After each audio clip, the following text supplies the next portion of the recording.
Hello दोस्तों, welcome to my channel.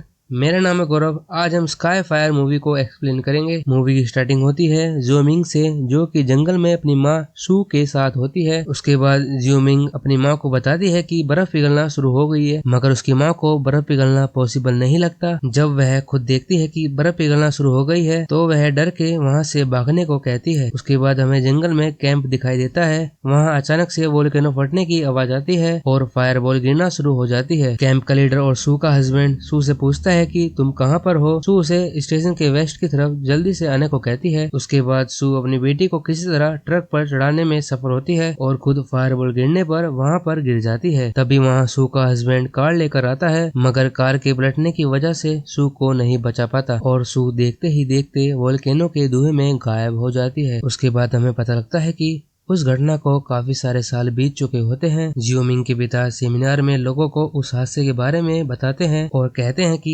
ये volcano disaster रोम के पोम्पाई शहर में होने वाले वोल्केनो डिजास्टर से भी खतरनाक था, लेकिन वहां अब लोगों ने थीम पार्क और रिजोर्ट बना दिया होता है। अब जियोमिंग काफी बड़ी हो गई है और वोल्केनो में एक टास्क करती दिखाई देती है। जब जियोमिंग वोल्केनो से निकल रही होती है तो वायर स्लिप होने की वजह से जियोमिंग वोल्केनो में गिरने ही वाली होती है, मगर लोगों की मदद से उसे बचा लिया जाता है। उसके बाद जियोमिंग बेस कैंप में जाती है। जियोमिंग ने इतने साल जो अपने मिशन को दिए होते हैं, उस मिशन की कामयाबी के बाद जियोमिंग एक नया ज्यूक सिस्टम का निर्माण करती है और सबने इस सिस्टम के लिए काफी मेहनत की होती है और सब कोई सिस्टम के बनते देख काफी खुश होते हैं। थोड़ी देर बाद जियोमिंग को मैग्मा के बहाव में चेंजेस मिलते हैं तो वह होटल को इसके बारे में बताना चाहती है, मगर पूरा डाटा न होने की वजह से बता नहीं पाती है। दूसरी तरफ जियोमिंग के पिता होटल के बारे में इंटरनेट पर देख रहे होते हैं और पता लगता है कि होटल को एक्टिव वोल्केनो के ऊपर और उसकी थीम पर बनाया गया है और होटल की देखरेख के लिए वहां पर काफी सारे वोल्केनो साइंटिस्ट को भी रखा गया होता है और साइंटिस्ट की टीम को जियोमिंग लीड कर रही होती है। और तभी जियोमिंग के पिता को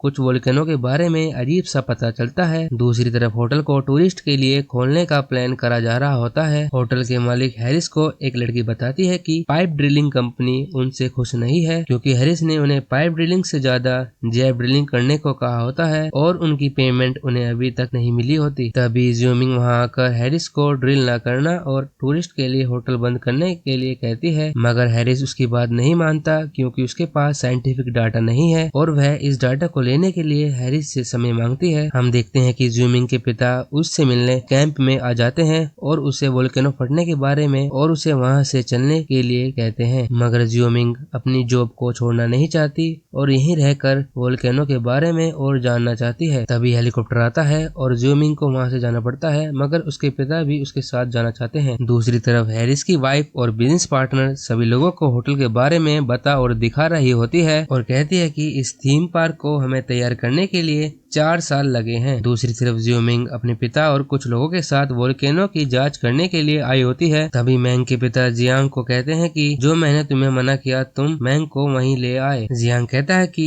वह खुद यहाँ आना चाहती थी और उसे कुछ करने का मौका मिला है और उसे तुम्हारे सपोर्ट की जरूरत है। दरअसल मैंग के पिता उसे ज्वालामुखी से दूर रखना चाहते थे। दूसरी तरफ हम देखते हैं कि एक लड़का अपने लवर को तालाब में प्रपोज करने के लिए ले जाता है, मगर वहाँ अचानक से लावा आ जाता है और वह किसी तरह वहाँ से बचकर निकल पाते हैं। दूसरी तरफ मैंग अपने पिता से कहती है कि मुझे आपकी हमेशा से चिंता रहती है, मगर आप मेरे लिए कभी भी नहीं थे और लाइफ के किसी भी मोमेंट में आप मेरे साथ नहीं थे, और कहती है कि ज्वालामुखी के लिए ज्यूक सिस्टम का बनना यही मेरी माँ का सपना था। तभी वहाँ वोल्केनो के अंदर हलचल महसूस होती है तो मैंग के पिता टूरिस्ट को बताने के लिए नीचे जाते हैं कि यहाँ खतरा है, ज्वालामुखी कभी भी फटने सकता है, मगर हैरिस की बीवी उसकी बात नहीं मानती और अचानक से पहाड़ फटना शुरू हो जाता है और मैंग जियांग से कहती है कि जल्दी वहां से भागिए। तभी वहां हेलीकॉप्टर आता है, मगर ज्वालामुखी के स्टीम से जियांग और हेलीकॉप्टर दोनों तबाह हो जाते हैं और देखते ही देखते पहाड़ी के अंदर फायरबॉल गिरने लगती है, जिससे काफी लोग मरना शुरू हो जाते हैं। मैंग वहां से बचने की कोशिश करती है, मगर देखती है कि फायरबॉल की वजह से बग्गी की वायर जल चुकी है। तभी वह एक बग्गी से दूसरी बग्गी पर जंप करने लगते हैं, मगर टाइम कम होने की वजह से जल्दबाजी में मैंग का दोस्त मर जाता है और देखते ही देखते मैंग अपने पिता और हैरिस की बीवी के साथ पहाड़ी से गिरने लगती है। तभी वह कपल जो बचकर जा रहा होता है उन्हें गिरता देख बचाने पहुंचता है और वह सब जीप में बैठकर चले जाते हैं। दूसरी तरफ हैरिस अपनी बीवी को ना देखकर काफी परेशान होता है। दूसरी तरफ मैंग को ड्रोन से अपडेट मिलते हैं कि लावा की वजह से गांव वाले फंस चुके हैं, लेकिन मैंग के पिता उन्हें पहले अपनी जान बचाना और सेफ प्लेस पर जाने के लिए कहते हैं। मगर मैंग उनकी मदद के लिए आगे बढ़ती है और कैंप में टैंक को गांव में जाने का रास्ता ढूंढने को कहती है। और थोड़ी देर बाद मैंग पहाड़ी से पूरे होटल को फायरबॉल से तबाह होता देखती है, जहां पर लोग अपनी जान बचाने के लिए बोट पर जाने की कोशिश कर रहे होते हैं, जो कि हैरिस भी होटल में ही होता है। अचानक से उसके ऊपर एक फायरबॉल गिरता है और वह अनकॉन्शियस हो जाता है। उसके बाद उसे मैंग की बात समझ आती है, जो कि काफी देर हो चुकी थी। तभी टैंक मैंग को बताता है कि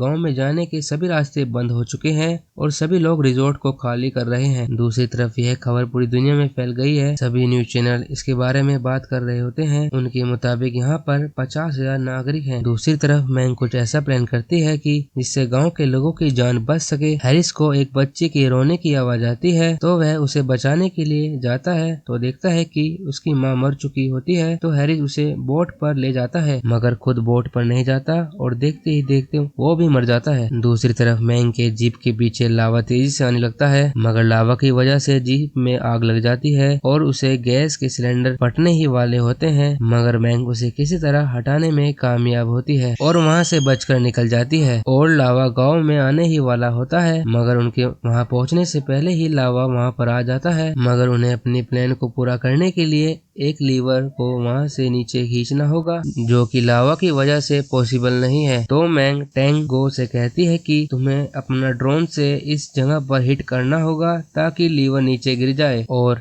डैम का सारा पानी लावा के बहाव को मोड़ दे। दूसरी तरफ कपल अपने दादा को बचाने के लिए गांव में जाते हैं, क्योंकि उनकी जीप ओवरहीट होने की वजह से रुक गई होती है। मगर पता लगता है कि उनके दादाजी को लावा की वजह से काफी चोट लगी होती है और वह वहाँ से जाने के लिए मना कर देते हैं और उन्हें कहीं सेफ जगह जाने का कहते हैं। लेकिन उन्हें काफी देर हो चुकी होती है, क्योंकि लावा की वजह से चारों तरफ आग ही आग होती है और वह वहाँ फंस जाते हैं। मगर मैंग जीप से एंट्री करती है और उन्हें वहाँ से ले जाती है। अब वह बेस स्टेशन की तरफ जाने लगते हैं, तभी वे लावा में फंस जाते हैं और किसी तरह जीप को लावा में गिरने से बचा लेते हैं और वहाँ से बच निकलते हैं। पर वहाँ से बच निकलने के चक्कर में मैंग के पिता को चोट लग जाती है और उसके बाद वह बेस स्टेशन पहुँच जाते हैं। उन्हें पता लगता है कि हेलीकॉप्टर 15 मिनट में आने वाला है। इस बीच मैंग के पिता मैंग से कहते हैं कि मैं तुम्हारे साथ नहीं रह पाया, इसका मुझे काफी अफसोस है, और पुरानी बातों को याद करके रोने लगते हैं और एक दूसरे को माफ कर देते हैं। लेकिन टैंग मैंग को बताता है कि ज्वालामुखी पूरी तरह से फटने वाला है और वह वहां से निकलने लगते हैं। तभी मैंग के पिता पीछे रहने की वजह से छूट जाते हैं। उनके पास दूसरी तरफ जाने का कोई भी रास्ता नहीं होता, क्योंकि पुल के टूटने से रास्ता बंद हो गया है। तभी वहाँ हेलीकॉप्टर आ जाता है और उन्हें वहां से ले जाता है, मगर ज्यादा खतरा होने की वजह से उसके पिता को लाने से रेस्क्यू ऑफिसर मना कर देते हैं। मगर हम देखते हैं कि मैंग के पिता बाइक लेकर खाली जगह पर पहुंच जाते हैं और फ्लेयर गन की मदद से हेलीकॉप्टर को इशारा देते हैं, मगर समय कम होने की वजह से उसे बचाने नहीं जाते और उनकी मौत हो जाती है। यह देखकर मैंग को काफी दुख पहुंचता है और वह हेलीकॉप्टर में से एक शिप पर चले जाते हैं और गवर्नमेंट ने